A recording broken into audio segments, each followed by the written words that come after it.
¿verdad? Pero entonces llega, al otro día, llega una persona a orar, bueno, a rezar. Y se pone a rezar. Pero cuando se va, por cosas de la vida, se sacó algo del bolsillo y dejó la billetera ahí. Se fue y llegó un muchacho muy pobre, pero muy pobre. Y el muchacho encuentra la cartera, porque venía también a rezar. Se encuentra la cartera, agarra la cartera y va al cura. Y le dice, mira, padre, no sé qué nombre, padre, esta cartera yo la encontré ahí enfrente del Cristo. Puede ser de alguien, no sé de quién haya sido, no sé, aquí está. Entonces el cura, no, agárrala, si a lo mejor Dios te lo puso en tu lugar. Y, no, eso no es mío. Entonces, bueno, entonces déjala en el mismo sitio. Y entonces fue el muchacho y la dejó en el mismo sitio. Y se fue. Después llega una tercera persona, esta persona también llega a rezar, pero se encuentra la billetera y se la embolsilla. Y todo eso Juan lo estaba viendo crucificado. Entonces después que esta persona se embolsilla su cartera, se va, llega la primera persona, la que se le había perdido la cartera. Llega y le pregunta al padre, mira padre, ¿qué pasó? Que se me perdió la cartera y debe ser por aquí y no la encuentro. Entonces el cura adivina qué le dijo al hombre. Le dijo, bueno, por ahí hubo un muchacho de estatura mediana, bien pobrecito él, que él andaba con la cartera. Y entonces, por casualidad de la vida, el muchacho estaba entrando otra vez ahí al templo. Se encuentra el muchacho con el hombre que había perdido la cartera. Y entonces llama a la policía y le dice, este muchacho me robó la cartera. Y entonces Juan, que estaba crucificado, recuerdan que estaba crucificado, y no podía decir nada. Estaba así como mordiéndose la lengua, no podía. Pero ya lo iban a meter preso, cuando de repente se escucha por allá, ¡no! Era Juan, el que estaba crucificado, Juan, diciendo, no se lo lleven, porque el que se llevó la cartera fue otro. Fue esta persona tal y tal cual. Entonces, justamente cuando hace esto, Jesús aparece y le dice, Juan, tú no puedes estar ahí.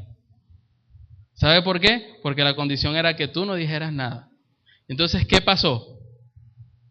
Como este muchacho debía haber ido preso por un día, se iba a salvar, porque cuando salga de aquí lo van a matar.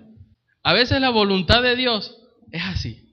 La voluntad de Dios pareciera que a nuestro parecer está mal, o sea, para nosotros es mala. Pero recuerden que siempre la voluntad de Dios es buena, es agradable y perfecta. Es buena, agradable y perfecta. Dígaselo otra vez al que está al lado, es buena, agradable y perfecta. Desde el libro de Génesis hasta el libro de Apocalipsis, encontramos cuál es la voluntad de Dios. La voluntad de Dios está expresada en los 10 mandamientos, está expresada en Mateo capítulo 5 hasta el 7, en Lucas capítulo 5, en Lucas capítulo 6, donde en los 10 mandamientos, los 4 primeros están hablando de la relación de mi persona con Dios. Y los otros 6 mandamientos están hablando de mi relación con los demás. Por eso es que dice, no tengas dioses ajenos, ¿verdad? Delante de mí, guarda el día de reposo. Y cuando habla de los demás, no matarás, no hurtarás.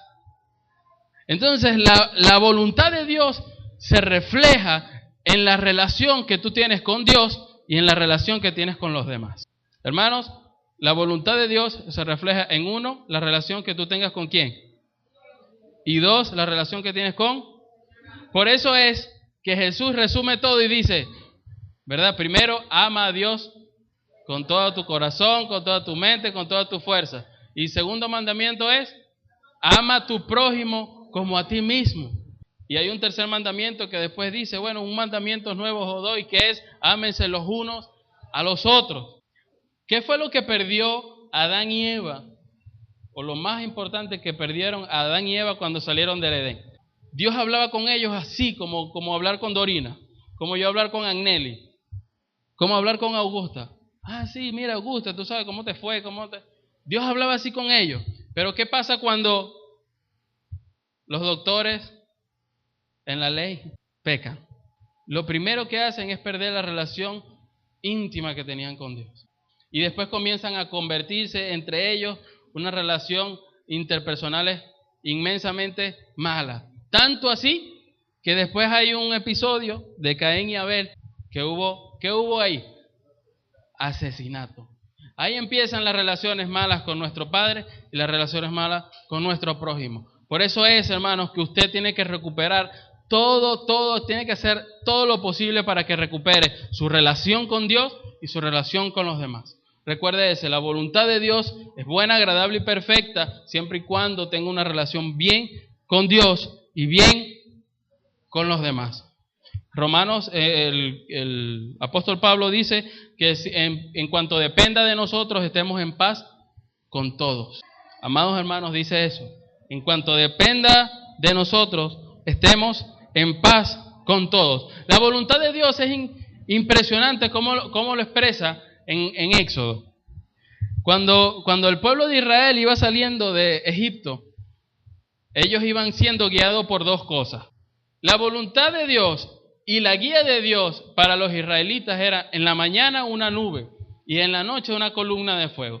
Ustedes que han visto las películas, o yo no sé quién ha experimentado estar en un desierto, pero lo dudo, ¿verdad? Pero los que han visto una película saben que en la mañana un desierto es atroz, es tenaz, es horrible, porque es calor y sed. Entonces, ¿qué hacía la nube? Exacto, además de que los guiaba, los cubría, ¿de qué? Del sol, para que no les diera sed tanto. ¿Qué pasaba? Vamos a entrar un poquito en la especulación. ¿Qué pasaba si una persona se salía de esa nube? ¿Era qué? Tenía sed, era quemada por el sol, ¿verdad? Perdía la guía de Dios, ¿verdad? Porque Dios los estaba guiando. Así pasa cuando salimos de la voluntad de Dios. Cuando salimos de la nube, nos quema el sol, nos da sed, perdemos la guía de Dios. ¿Qué pasaba en las noches que estaba la columna de fuego y si alguno se retiraba de la columna de fuego? ¿Qué pasaba? Se perdía en la oscuridad y además se moría de frío, porque el desierto es extremo. En las mañanas un calor inmenso, pero en las noches una brisa y un frío inmenso.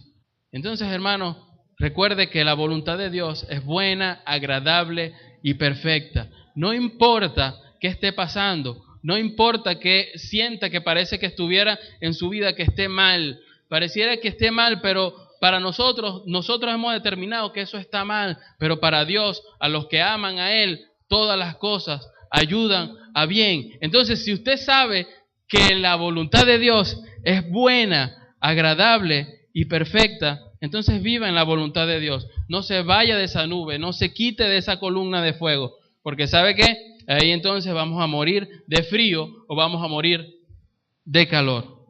Romanos, aquí las primeras palabras que dice en Reina Valera dice así que, en algunos dice por lo tanto, ¿verdad? ¿Cómo dicen Dios habla hoy, Agnelli, que tú tienes ahí? El 1, las primeras dos palabras. Entonces, el Dios habla hoy dice por eso. En alguna Reina Valera dice así que, y en otras dice por lo tanto. ¿Cierto? Esas son palabras que nosotros hemos estudiado castellano, ¿verdad? Vamos a ver quién sabe qué palabras son esas. ¿Son palabras? Sinónimos, pero ¿qué más?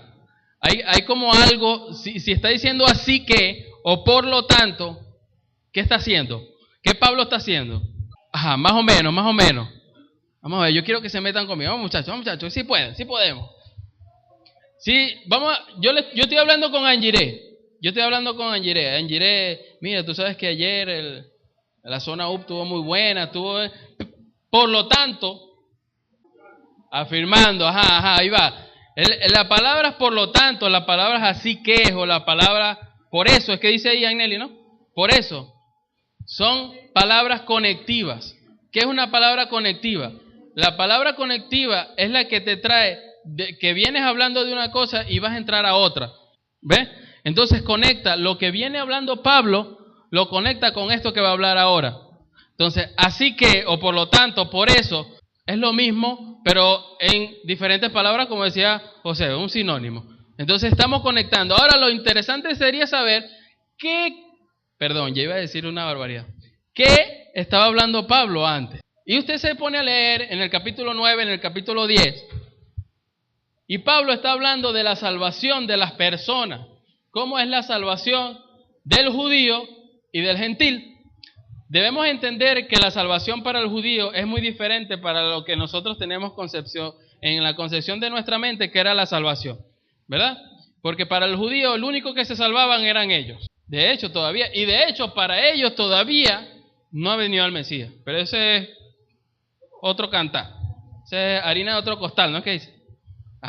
Entonces, para los judíos, era tanto así que la salvación era para ellos nada más y no podía entrar más nadie en esa salvación.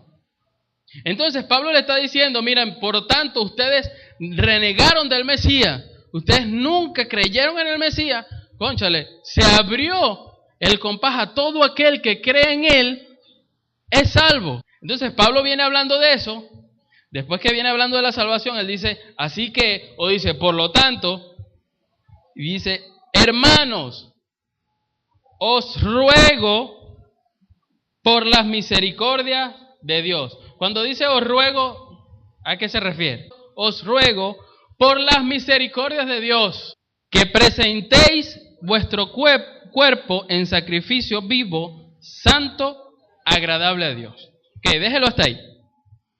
Usted ve en el versículo 2, parte B, que dice, para que comprobéis cuál sea, ¿lo tiene? Para que comprobéis, ¿lo tiene? Cuál sea la buena voluntad de Dios, agradable y perfecta. Para que usted compruebe cuál es que la voluntad de Dios es buena, agradable y perfecta, necesita hacer tres cosas según estos dos versículos. La primera es presentar vuestro cuerpo como sacrificio vivo, santo y agradable a Dios. Ok, presenta vuestro cuerpo. ¿Qué significa presentar vuestro cuerpo? Cuando hablaba Héctor, él hablaba de que el templo, había dos tipos de templo. El templo material, que es nuestro lugar, nuestra casa de oración, etc. Pero también hablaba que había un templo corporal, que es nuestro cuerpo, porque la Biblia dice que somos templo del Espíritu Santo. Muy bien, entonces cuando dice presentéis vuestro cuerpo, dice que presentéis ante Dios un cuerpo que sea agradable, santo, ante Él, ¿verdad? ¿Sabe qué? A nosotros nos han criado en el Evangelio de una manera bastante diferente, porque a nosotros nos han dicho que esto es, que por lo menos que esto aquí, el altar es sagrado. Nos han criado de esa manera. Pero ¿sabe qué? Cuando nosotros entendemos que no es el altar nada más, sino es que es todo, en todas partes, nuestra vida va a cambiar. Porque tenemos esto aquí, no, que esto es sagrado. Y nosotros hemos olvidado que cuando Jesús murió, el velo se rasgó. Y el velo se rasga, eso representa que usted entra en la presencia de Dios tranquilamente, con confianza. O sea que donde usted esté, está la presencia de Dios. Entonces, donde quiera que esté, usted está en su casa, usted está en el carro, usted está en el baño, usted está donde sea, ahí está la presencia de Dios. No necesariamente aquí están personas, ¿verdad?, que quieren ser usadas por Dios para bendecirlos a ustedes. Pero eso no quiere decir que el que está aquí es más santo que el que está allá. No, porque la presencia de Dios está en todas partes. La presencia de Dios está con usted en el carrito cuando viene para acá. La presencia de Dios está con usted en su casa. La presencia de Dios está con usted cuando está peleando con su esposo, cuando está peleando con sus hijos. Ahí está la presencia de Dios. Jesús está en todas partes. Dios está en todas partes. Está con nosotros en todo lugar. Y entonces Él nos está tocando, quiero entrar, pero nosotros nada más esperamos a llegar a la iglesia. Entonces en la iglesia sí, ay Señor Jesús, tenía tiempo que no te veía, Dios, desde el domingo no te veo. Y ya voy, déjame entrar aquí al altar, porque aquí es donde estás tú. La presencia de Dios está con usted, hermano. Simplemente cuando usted viene aquí y dice y entra aquí al altar, es porque está diciendo: Dios, me comprometo contigo. No importa, lo hago público porque quiero comprometerme contigo, porque quiero que cuando salga de aquí voy a ser diferente, no voy a ser el mismo. Hermano, usted tiene que irse de aquí sabiendo que donde usted esté, la presencia de Dios está. El problema es que usted se salga de esa voluntad. Entonces, la primera cosa para saber cuál es la buena, agradable y perfecta voluntad de Dios es ¿qué? Presentar vivo, santo, agradable a Dios. Vamos a repetirlo porque creo que se me durmieron o le di muy duro. Para saber cuál es la buena, agradable y perfecta voluntad de Dios, lo primero es presentar como sacrificio vivo, santo, agradable a Dios. Cuando dice sacrificio vivo, ¿a qué se refiere? Entonces, ¿qué significa sacrificio vivo? Recordemos que en el Antiguo Testamento, ¿verdad? Para que pudieran tener una adoración fragante a Dios, tenías que hacer un sacrificio. Y eran los sacrificios de animales. ¿Recuerdan eso, verdad? ¿Quién ha leído el Antiguo Testamento? Hermanos amados, como 3, 4, más o menos. Bien. Entonces, para que los pecados sean confesados ante Dios, en el antiguo tiempo, en el antiguo pacto, tenían que sacrificar animales. Por eso no quise ahondar mucho en lo que es Caín y Abel, pero ahora sí. Cuando Caín y Abel van a presentar su sacrificio, ¿verdad? De lo que sea, de lo que iban a hacer, dice que Abel recogió de lo mejor que había y lo puso ahí, y dice el texto que fue agradable a Dios. Pero Caín agarró de lo que le sobraba ahí. Esto se lo voy a poner. Tome, eso para ti. Toma, Dios. No sé cómo será, qué semejanza hay con nuestros tiempos cuando vamos a dar la ofrenda, algo así más o menos. Todo lo que nos sobra. Ahí. Ok, agarra, Dios, agarra y a ver si te gusta. Pero Abel, de corazón, dijo: cónchale, Señor, vea, de lo mejor que tengo te doy. Quisiera darte más, pero no tengo. A lo mejor, especulo yo, que Caín trajo una ofrenda muchísimo más grande, pero Abel dio de lo mejor que tenía. Reflejando, siendo un poquito de simbología, Antiguo Testamento, Nuevo Testamento, ¿verdad? El sacrificio vivo es su vida. ¿Qué está dando usted? Dice que a Dios le agradó el de Abel. ¿Qué le está dando usted a Dios? ¿De lo mejor que usted tiene o le está dando lo que le sobra? No hablo nada más de dinero, hablo de tiempo, hablo de su vida, hablo de su corazón. ¿Qué le está dando usted a Dios? Cuando habla de sacrificio vivo, está hablando de tu vida diaria. Por eso les decía que no es nada más cuando venimos los domingos: ay Señor, tiempo sin verte. Es un sacrificio vivo todos los días. Todos los días. Por eso es relación con el Padre, relación con los demás. ¿Qué haces tú todos los días? ¿Te relacionas con la gente o no? ¿Quiénes de aquí no se relacionan con gente? Cuando el lunes, el martes, el miércoles, el jueves, ¿quiénes no se relacionan? Levanten la mano para que nos firme la Biblia, nos tomamos foto con él y nos vamos todos de aquí. Todos nos relacionamos de alguna manera con alguien. ¿Verdad que sí? Entonces, ¿cómo deben ser nuestras relaciones con la gente, amado hermano? ¿Cómo debería ser? Oye, muy bien, muchachos. Eso quiere decir que está aquí. La voluntad de Dios es buena, agradable y perfecta, ¿verdad? Pero su relación con los demás tiene que estar conforme a lo que nos dice la Biblia. Entonces, yo quiero que vamos a finalizar ya esta parte del sermón porque faltan todavía 2 elementos, pero lo vamos a ver en los otros domingos. Porque si estamos aquí vamos a pasar como 3 horas. ¿Verdad? Entonces, yo quiero que vean aquí, hacia adentro. Generalmente, el humano cuando se reúne a hablar de otros, eso es común. ¿Verdad? Porque uno se reúne y en vez de hablar: cónchale, tú sabes que hoy el Señor me tocó. y tengo que cambiar en esta área. Estoy mintiendo mucho. ¿Cuántos dicen eso? Cuando se reúnen, oye, tú sabes que el servicio estuvo bonito, pero el hermano Carlos tuvo un jean que estaba como sucio. Menos mal, me estoy viendo a ver si está sucio. ¿Sabes que el hermano Carlos vino y tenía el jean como sucio? Levantó la mano así y tenía como una cosa en la mano todo rara. Oye, pero estuvo bonito y estuvo bueno el sermón. ¿Y de qué predicaron, hermano? No sé, pero estuvo bueno.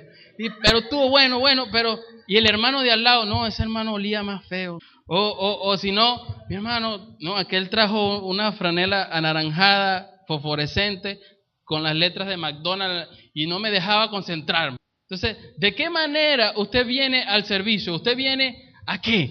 ¿A verse a usted o a ver a los demás? ¿O alabar a Dios? Entonces, si nosotros venimos con esa mentalidad de vernos hacia adentro, vamos a cumplir lo que dice el Señor. El Señor dice, de la abundancia del corazón, y dice, antes de que tú veas una pajita en el ojo del otro, ves a la viga que está en tu interior. Entonces, antes de ver al otro, hermano, por eso es que nuestras relaciones como ser humano es tan mala. Porque siempre vemos el defecto del otro. A Carla siempre me ha dicho algo, ¿ve? Nosotros, y cada vez que nosotros nos relacionamos con alguien, cada vez que podamos le decimos esto.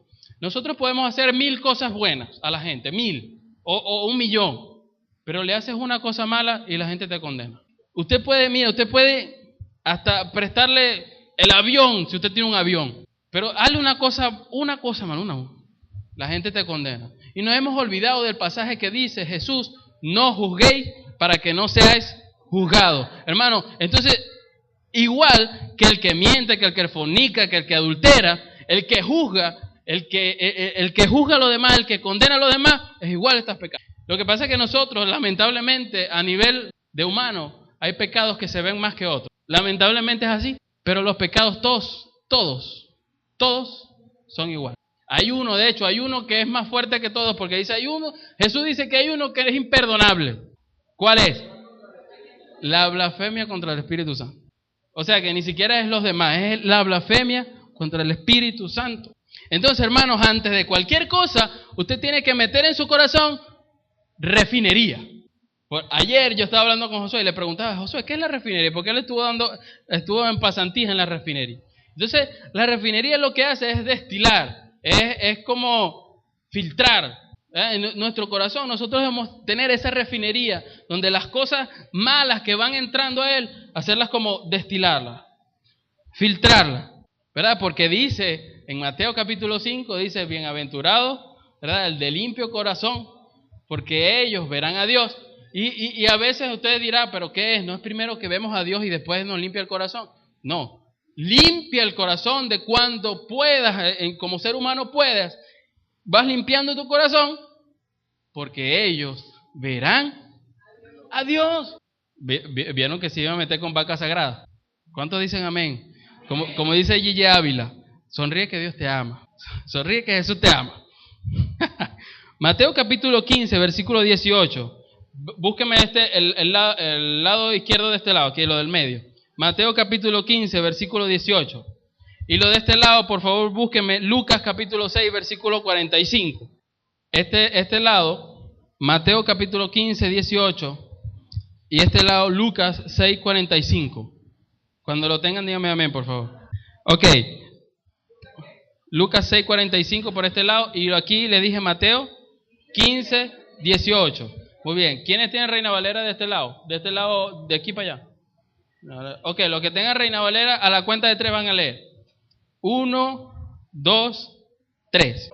Muy bien. Entonces, hermano José, como usted fue el que se escuchó, por favor díganos en voz alta. Muy bien. Lucas 6, 45, yo creo que ni siquiera tenemos que decirlo textualmente. En la Biblia Reina Valera dice ¿qué?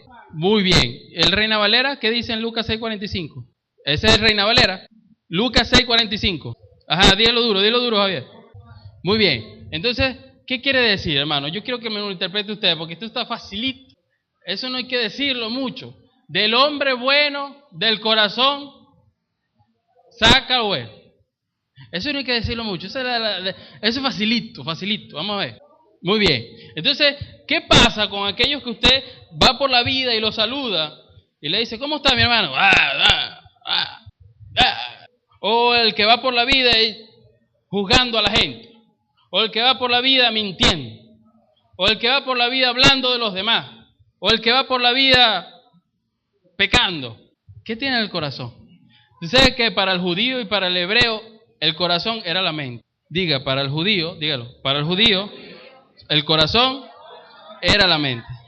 Para el judío el corazón era la mente. Lo que pasa es que nosotros, nuestra concepción es que el corazón es los sentimientos. ¿Ve? Y para ellos, cuando Jesús estaba diciendo, él estaba diciendo, ¿verdad? De lo que tengas aquí, o sea, si tú consumes Facebook, si consumes Twitter, si consumes pura internet, si consumes fútbol, si consumes nada más eso y puro eso, de eso vas a hablar. Si consumes Messi, si consumes Argentina, si consumes Real Madrid, si consumes carros, motos, lo que sea, BlackBerry, ¿qué es lo que va a estar aquí, hermano? ¿Qué es lo que va a estar? Eso. ¿Y qué es lo que va a hablar? Entonces sacamos de frases, de contexto, cuando dice, y abre tu boca, y Dios llenará tu boca. Y claro, ¿qué lo va a llenar si usted lo que se llena es de Facebook, de Twitter, de revistas, de la moda? Y por último, hermano, para podernos ir, porque si no seguimos hasta aquí hasta el amanecer, y me van a hacer va a ser como el pueblo de Israel, que llegó Moisés y le dijo al faraón, deja ir a tu pueblo, deja ir a tu pueblo. Entonces, por último, yo quiero recordar el Salmo 23. El Salmo 23 para muchos es hasta de memoria, ¿verdad? El Salmo 23. Este es lo último, hermano. Yo sé que ya estamos cansados. Y de escucharme a mí más todavía. ¿Tienen el Salmo 23? Yo creo que los que conocen a Cristo y los que no también conocen este Salmo. Dice, Jehová es mi pastor. Ay, guarda, pero que están de tiro, ¿ves? Jehová es mi pastor. En lugares de delicados pastos, junto a aguas de reposo, confortará, me guiará por senda de justicia. Aunque ande en valle de sombra de muerte, porque tú estarás conmigo. Tu vara me infundirán aliento. Aderezas mesas delante de mí en presencia de mis angustiadores. Y yo quiero que se queden ahí, hermanos. Unges mi cabeza con aceite. Déjelo ahí. Unge mi cabeza con aceite. Generalmente cuando nos hablamos de que nos unge, ¿verdad? Estamos pensando en algo sobrenatural, ¿verdad que sí? La unción, algo sobrenatural. Ay, qué unción más especial. Pero el salmista se está refiriendo aquí a tres cosas en especial. Para cuando el pastor de ovejas ungía a una oveja, lo hacía por tres funciones o tres propósitos esenciales. Uno, para que no entraran moscas en las membranas de la nariz de las ovejas. En el tiempo antiguo, cuando estaban las ovejas y entraban moscas a las ovejas en las membranas de las narices, las moscas dejaban huevos. Los huevos se convertían en gusanos. Y los gusanos se le iban al cerebro a las ovejas. Y entonces cuando las ovejas tenían el gusano aquí en el cerebro, se daban petotazos, se daban en la cabeza. Segunda razón. Entonces, ¿qué hacía el pastor? Lo que hacía era que le ungía la cabeza con aceite. ¿Verdad? Segunda cosa. Había veces en la manada ovejas que estaban en celo, se le dice. En celo. Y habían dos machos por ahí que los dos querían algo con la mujer, la querían cotejar y tú sabes, cortejar. Pero entonces, como los animales, para poder tener a su hembra, tenían que pelearse por su territorio. Entonces el pastor ungía la cabeza de los machos también, para que cuando se dieran con los cuernos, resbalaran y no se hicieran daño entre ellos. Número 3, para que la vida de la pradera, ¿verdad? La vida de donde van a estar en el campo, las espinas no se le metieran a las ovejas en la cabeza y no encontraran alguna infección. Ahora, ¿qué quiero decir con esto, hermano?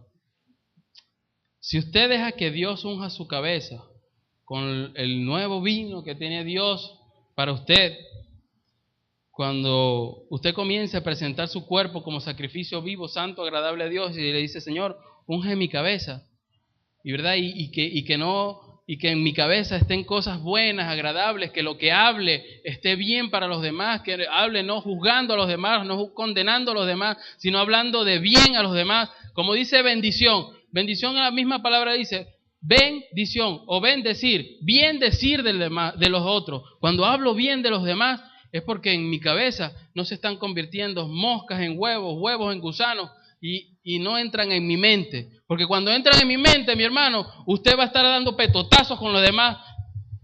Así como dan las ovejas, usted entra en la gusanos, empieza a darle petotazos a los demás y no sé qué, y empieza tú y tal, y empieza a llevarse por medio a todo el mundo. Entonces, hermano, si usted deja que Dios se unja su cabeza, que unja con aceite su cabeza, usted no va a dar dando petotazos por ahí, hermano. Entonces, nuestro primer elemento para entrar y saber cuál es la buena voluntad de Dios, agradable y perfecta, es presentar vuestro cuerpo como sacrificio vivo, santo, agradable a Dios. Sinceramente, qué lástima que no está Héctor, pero Héctor, al final, yo le dije, no lo digas ahorita, no lo digas ahorita, sino que lo íbamos a decir al final. Él tenía un llamado y decía, todo aquel que quiere purificar su templo,